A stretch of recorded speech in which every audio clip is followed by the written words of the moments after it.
say I love the dialogue you all just had about trauma and how people process that. I just want to say, as a licensed therapist myself, you all are correct in your points of view on that. A few moments later. I guess people could go get that testing done, but What they they may call that test? feel, but I'm sorry. What they call that test? I know the brain scan is called not an EKG. That's the hard one. A The CAT brain, scan?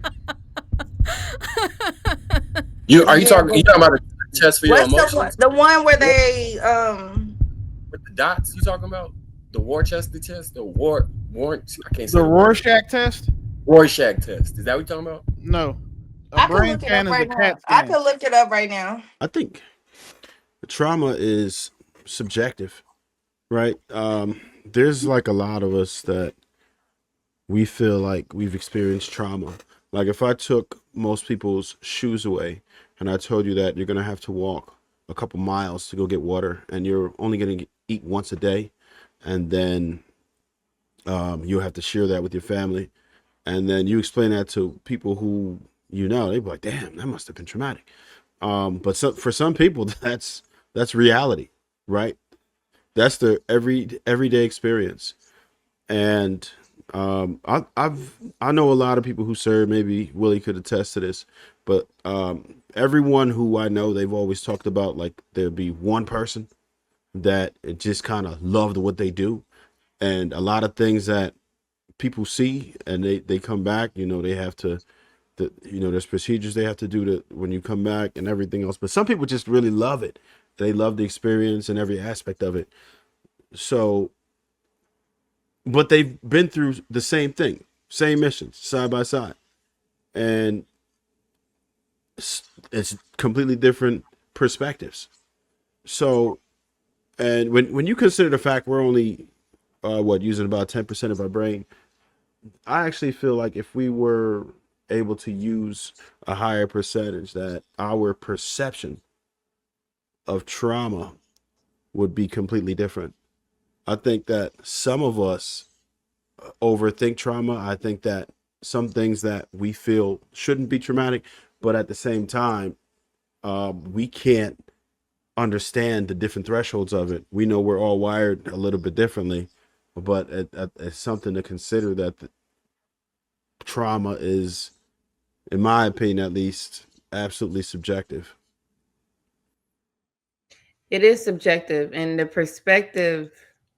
perception, I'm sorry, is different because we're all different. So, like, let's say me and you grew up in the same house and we went through the same issues. How you experience what we went through might be different than how I feel and how I experience it. So, it's going to come out differently. I might, need more help than you. So I think we have to acknowledge that, like, you would expect someone to have the same brain, like, and achieve a goal like you would, but then it's not going to happen. So if you have let's say a better skill set, then teach that person that skill set. Like, to me, communication is a skill. Things are having being accountable for your actions, being accountable is a skill too. It's a skill. Most of these things are skills you have to learn. Either we learn it on our own, like some stuff I learned on my own growing up, and then some things I was taught. So it's kind of like everybody, I think, who was talking about intelligent people, some people are just not that swift with it. I don't want to say they're not intelligent because it really depends. That's subjective. But they're just not swift with coming up with resolutions. They're not resolution oriented. No, that's valid. The lady was kind of speaking to some of the things that I was talking about earlier about that need to be validated and everything else. Me just trying to understand the perspective is that people want to sometimes belong to something, for one. So you can say, yeah, ADHD. So now you like ADHD gang, right? Or you trauma gang, like. And when people hear these trigger words, now it's like, okay, maybe I have to treat this person differently. Maybe I have to treat them more delicately. Maybe I have to patronize them more. Maybe I have to exhibit a higher level of understanding for this person. So then that makes me think like, damn, what the hell are they lacking in their lives? I think that there's also cases where people are just doing it subconsciously, but and many because I've seen this ain't like new shit. When I was in school, like elementary school, we talk about like the 80s, long time ago.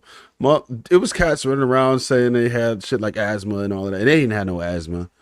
Just so people would like treat them differently. Like everybody wants to be cared for. You know, kid, just like it's nothing different than sometimes playing sick. I don't know. I wanted to just say I love the dialogue you all just had about trauma and how people process that. I just want to say, as a licensed therapist myself, you all are correct in your points of view on that. When it comes Thank you. to how people process things that happen to them, it does vary. And everyone's feelings are valid. And no one should dismiss another person's experience or their feelings about what happens to them. Oh, and So also you would agree don't you identify. I'm sorry, don't identify with a diagnosis or anything that happens to you in your life. Don't become a victim, because once you do that, you're definitely not going to grow or mature, and you won't live happy. You won't live a happy, fulfilled life if you're always having a chip on your shoulder, or always using something that happens to you, or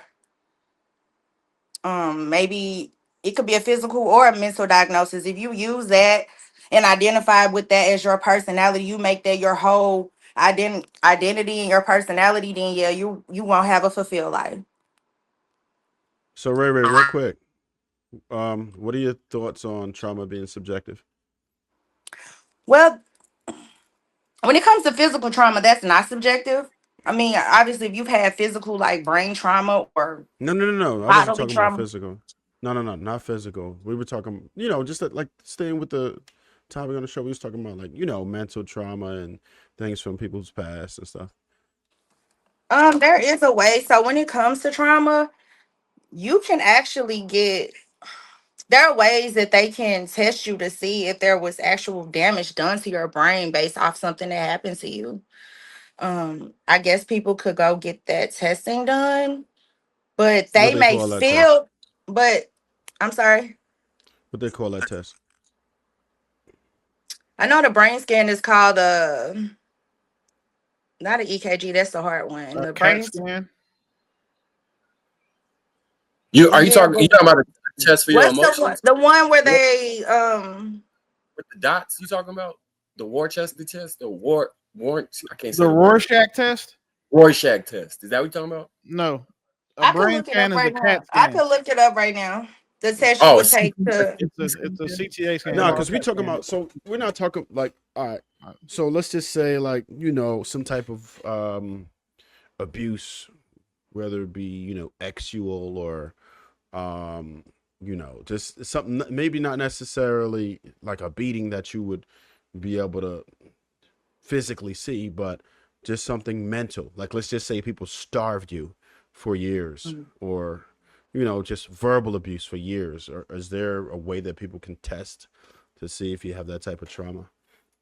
yeah, like I said, when it comes to things like that, you can definitely see if they can run tests to see if your brain was altered, the structures, any of that. Absolutely, that's how they are able to study trauma. Okay. Maybe it's physical trauma, but like a lot of people was getting CTE. They were saying that they couldn't properly diagnose it till after they passed because they had to, guess, take the brain out. That might be something different though, Mm. like trauma based. That's because they were getting Physical hit. trauma. Yeah, physical I trauma. think Yeah. Trev is speaking of like emotional trauma, mental trauma, abuse. Like if someone was being starved or essayed as a Yeah. child for years, that also causes trauma as well, though. Yeah, or Absolutely. they could have even just witnessed violence, right? It may not be direct. Yes. It just could be things Yes. that they witnessed. So I was trying to see what, I don't know how they would do that. I'm not familiar with this particular field, but that's what I was saying about the subjective. Like, let's just say we were siblings, me and you. We both saw our pops whoop ass on mom like on a regular basis, dragging her downstairs, uppercuts, everything, right? And then you really felt like, well, damn, now you were apprehensive to deal with men. Maybe you didn't see the value in men, whatever. And I was like, well, that's just them. I'm cool though. It was bad. It was unfortunate, but I got to move on. I don't want that to ruin my life too. That's what I'm saying. Like with the subjective part, whereas we can both have the same experience and have two completely different outcome. I wanted to pick your brain on what you felt about that. That's all I meant when I said subjective. But we didn't have to go that deep. It could be something like kids who have different Oh, don't move the goalposts. different fathers in the hood. No, I'm just saying, like when I said not everything. I don't want to overload Ray right No, now. I Like know, I just want I know her to you be don't. able to answer that. Oh, okay. You want her to answer that? I'm sorry. Yeah. It wasn't rhetorical. I just wanted to know what her thoughts were on that.